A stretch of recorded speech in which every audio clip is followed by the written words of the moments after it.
내년에 IMF 올 수도 있다는 소문이 돌던데요. 우리는 뭘 대비해야 될까요? IMF 사태가 온 이유는 무엇 때문이냐? 첫 번째는 달러 고갈 때문이죠. 그리고 두 번째는 기업 도산이 많이 늘어났다. 흑자 도산을 하는 경우도 있어요. 왜냐면은 내가 받아야 될 달러를 못 받아서 내 어음을 막지 못하니까.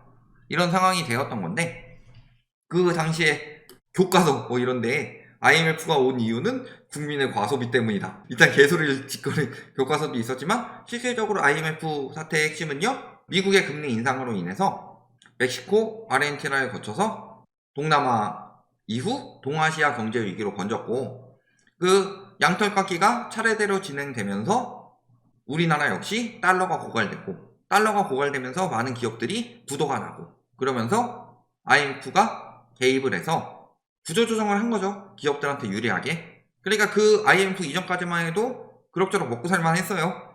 지금은 안 매는데, 얼마 전까지 왜 공무원의 목을 맸느냐? 평생 직장 개념이 없기 때문에 그래요. 그러니까 공무원은 그래도 적어도 평생 직장이니까. 그렇지만 IMF 이전에 웬만하면 평생 직장이었어요. 근데 그 효율을 강조해서 많은 사람들이 일자리를 잃었고, 그러니까 우리나라가 자영업자가 굉장히 많은 나라 중에 하나가 된 거고, 노인 빈곤이 굉장히 심해진 나라 중에 하나가 된 거죠. 그리고 기업들 입장에서는 단기적으로는 유리해졌지만 장기적으로 봤을 때는 결국에는 돈이 선순환이 돼야 돼요. 그래서 근로소득 부분도 계속 강조를 하는 게, 근로소득이 너무 커지면은 근로소득의 상대적 박탈감이 심해지면서 근로소득이 잘 안 돌게 되고, 그러니까 내수시장이 개판이 난다. 그 이야기를 했는데, 핵심적으로는 요 두 가지죠. 그래서 달러 고갈은 뭐 말할 것도 없이 우리 그 추경호 총리님은 충분하다 이런 이야기를 하고 있지만 외환보유액이 감소했죠. 그래서 9월에도 42억 달러가 감소했고, 그 전에 2달 연속 줄었고, 이 추세가 언제부터 나왔다? 한 2년 감소했다. 그러니까 생각보다 외환보유액이 많이 빠졌고, 늘 말씀드리지만 외평기금 끌어다가 횟수 부족 막는 거 자체가 외평기금이 원화가 왜 그렇게 많이 생겼느냐, 달러 팔아서 만들어낸 원화다, 이렇게 보시면 되겠고요.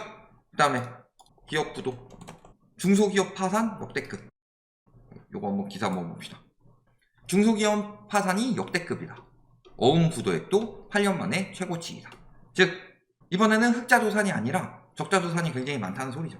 그래서 기업 부도가 굉장히 심각해지고 있다. 그래서 자금 부족, 영세 기업은 지금 줄파산 중이고, 그럴 수밖에 없죠. 지금 어음 부도액도 2015년 이후 최고치를 기록했다. 8월까지 3조 6,282억 원으로 더 늘어날 거죠. 이게 누적된 부실이 늘어나고 있는데, 문제는 그때는 달러가 부족해서 흑자도산이나 뭐 이런 경우도 많았지만, 그래서 여기서 어음 결제 안 되니까 다음에 또 안 되고 다음에 또 안 되고, 이게 연쇄적으로 와서 뭐 대기업도 무너졌었죠. 그런 상황이지만 지금 같은 경우는 어떤 상황이다? 기업 대출이 많이 늘어나고 있다고 해요. 보시면 중소기업 대출 굉장히 빠르게 늘어나고 있고, GDP 대비로 갑시다. 기업 부채가 GDP의 124%다. 그래서 이게 지금 굉장히 위험하다고 하죠. GDP는 경제성장률이죠. 즉 경제성장률은 뭐예요? 얼마나 버느냐, 국내 총생산, 이게 GDP잖아요. 근데 GDP 대비로 부채가 높다라는 것 자체가 지금 버는 돈보다 빌리는 돈이 어마어마하게 크다, 요 소리이고, 기업 대출이 폭증하는 이유는 지금 자금 조달 창구가 막혔기 때문입니다.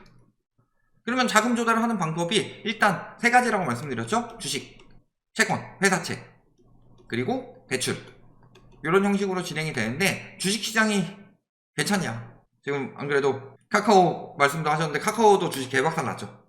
삼전도 지금 뭐 다시 6만 전자 됐느니 뭐 이런 이야기 나오고 있고. 그러니까 주식시장에 유의미하게 자금 유입이 되지 않는다. 그 이유는 금리가 올라가면서 안전자산 수익률이 높아지면 굳이 위험자산으로 들어갈 이유가 없다, 이런 상황이 된 거고. 그 다음에 회사채 금리는 어때요? 지금 미국 채권이 날뛰고 있죠. 발작이 일어나고 있죠. 실명물이 5%를 돌파했었다고 합니다. 그런 것처럼 미국 채권이 발작 나면은 이게 당연히 한국 채권에도 영향을 미치고, 여기에 은행채도 계속 발행이 되고 있죠. 그러니까 채권 시장에 채권이 어마어마하게 많아요. 채권은 공급이 늘어나면은 당연히 금리가 올라갈 수밖에 없죠. 그러니까 회사채 금리도 폭증을 해서, 회사채 금리가 너무 비싸니까 그나마 정부에서 억눌러 놓은 대출 시장으로 들어가는 거다. 그리고 그 부분에 대해서 1분기 같은 경우는 기업 중에 46%가 버는 돈 이상으로 이자로 빠져나갔다. 요게 핵심인 거고. 요게 지금 IMF처럼 똑같이 온다고는 말씀을 못 드려요. 근데 IMF에 준하는 위기가 올 가능성은 굉장히 크다는 소리죠. 그러면은 이럴 때 어떻게 뭘 대비를 해야 되냐? 요 부분에서 늘 말씀드리는 게 이럴 땐 자산을 지키는 게 핵심이다.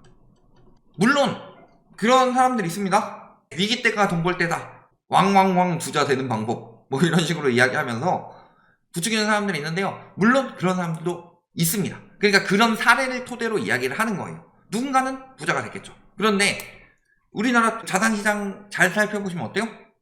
호주부 봤을 때 주식 제외하고는 코인이나 부동산 같은 경우는 100% 유동성 싸움입니다. 예를 들어서 내가 코인을 하나 샀어요? 코인을 가지고 있음으로써 생겨나는 생산성이 없죠. 부동산도 내가 부동산을 가지고 있으면서 생겨나는 생산성이 없습니다. 코인 하나 샀는데 20년 놓고 보면 코인이 2개로 늘어나 있고 이런 경우도 아니고, 그 다음에 부동산 같은 경우도 내가 부동산을 샀는데 이 집이 커진다든가 이런 것보다 오히려 감가상각이 돼야 되는 거죠. 땅값 가지고 장난질을 치는 거지. 즉 100% 유동성 장난질인데, 여기서 만약에 왕왕왕 부자가 나왔다. 한 명이 나오기 위해서는 수천 명의 손실을 모아가지고 부자가 된 거다. 그리고 주식시장 역시도, 주식시장은 사실은 100%는 아니고 한 90% 정도가 지금 유동성 장난질 치는 시장이 됐죠. 뭐 기업들이 성장하는 부분 한 10% 정도 남겨놓고. 그러니까 수천 명의 손실을 토대로 누군가가 만들어지는 거예요. 그럼 내가 그 한 명이 되기 위해서 엄청난 지식과 그 다음에 엄청난 자본과 그 다음에 운도 따라줘야 되는 거예요. 그게 내가 될 수 있을 가능성은 매우 적죠. 1%도 힘들죠. 0.001% 정도 될까 말까죠. 그런데요, 우리 잘 생각해보세요. 서울대 들어가려면요, 상위 0.4% 정도는 돼야 됩니다.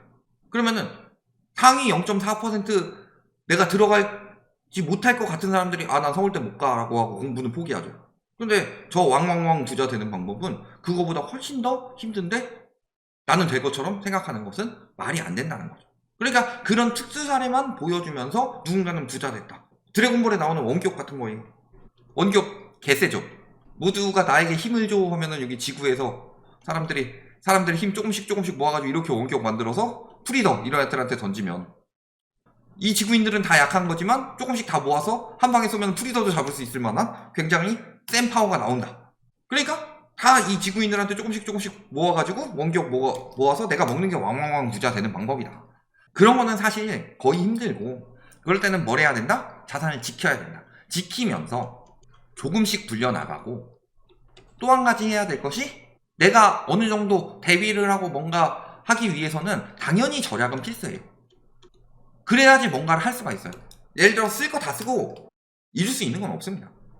그래서 저희가 사람답게 살기 위해선 부동산 가격이 떨어져야 된다, 대다수가. 그리고 내가 거기서 조금 더 한 발짝 더 나아가고 싶으면은 기회가 왔을 때를 대비해서 돈을 모아두긴 해야 돼요. 저희가 내 집 마련을 하는 사람들을 위해서 부동산 채널을 만들어서 이야기를 하는 거죠. 그러니까 지금 집값은 굉장히 거품이 많이 끼어 있기 때문에 이 부분이 붕괴가 돼서 거품이 빠지고 난 다음에 합리적인 가격에 내 집 마련 하셔라. 근데 집값이 떨어질 거니까 난 좀 쓸 거 다 쓰고 돈 많이 안 모아도 돼, 이렇게 생각하시는 분들은 내 집 마련하기 굉장히 힘들다. 결국에는 내 집 마련 자체가 아무리 집값이 떨어지더라도요, 서울의 집값이 막 1억 2억 하진 않을 거란 말이에요. 진짜 막 나중에 인구 소멸 수준까지 와가지고 집이 진짜 남아도는 그 시기가 되려면 최소 수십 년 더 있어야 되는 거고, 그 전에 어쨌든 간에 내가 적당히 내 집 마련을 하기 위해서는 최소 수십 년, 수백 년 걸리잖아요. 그런 가격이 내 생애에 올 가능성은 없다. 그러면은 그 돈을 어느 정도는 모아놔야지. 그러면 보통 내가 한 60, 70%의 자금을 가지고 있어야지 내 집 마련을 했을 때 이자 부담이 그렇게 크지가 않다. 그리고 아니면은 기간을 단축해가지고 내가 은퇴 후에도 돈 갚는 일이 생겨나지는 않는다. 그러니까 그 부분을 신경을 쓰셔가지고 자금을 모아놓는 것은 항상 필요하다. 그리고 지키면서 조금씩 불려나가는 방법은 욕심을 많이 내지 말란 소리예요. 예를 들어서 내가 한 방에 엄청난 차익을 올려야지.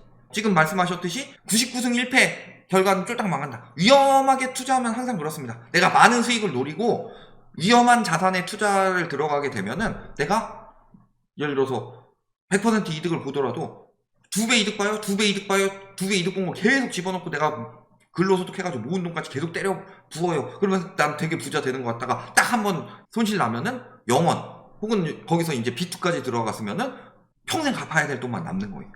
그러니까 진짜로 부자들은요 어떻게 행동하냐면은 그 일시적으로 부자 되고서 거기서 이제 다른 걸로 이제 확대를 하는 사람들도 물론 있겠지만 그런 경우라기보다는 보통 부자가 되기 위해서는 투자로 인해서 내가 투자로 돈 좀 벌겠다라고 부자가 되기 위해서는요 손실 가능성을 최대한 줄여야 돼요. 그래야지 내가 1년에 예금금리가 4.3%라고 합니다. 1년에 5%를 벌더라도 복리로 벌기 때문에 한 20년 번다고 해봅시다. 5%씩 20년 벌었으니까 100% 번 게 아니라 복리가 붙기 때문에 265%가 돼요. 근데 여기다가 내가 추가로 더 모으고 하는 돈들까지 하면 더 많이 벌겠죠. 이런 형식으로 첫 번째는 지키는 거. 자, 남들 자산 잃을 때 내 자산 지키는 것만 하더라도요 유리합니다. 내가 더 많은 것들을 할 수 있는 자격이 생깁니다. 두 번째는 거기서 조금이라도 더 수익을 내기 위해서는 여러 가지 공부를 해가지고 지금은 어떤 자산을 투자를 해야 될 때냐. 저희 같은 경우는 지금 말씀을 드리는 부분은 지금 환율이 굉장히 높은 상황에서도 분명히 미국이 금리 인상을 종료를 하게 되면은 달러가 그 미국 채권이 하락 가능성이 떨어지기 때문에 상승 가능성이 굉장히 커졌기 때문에 지금 미국 국채 금리가 엄청나게 올라갔죠. 그만큼 상승할 폭이 많다는 소리예요. 미국 국채 가격이. 그렇다는 소리는 미국으로 자금이 많이 빨려 들어갈 거죠. 최고 안전자산 중에 하나인데.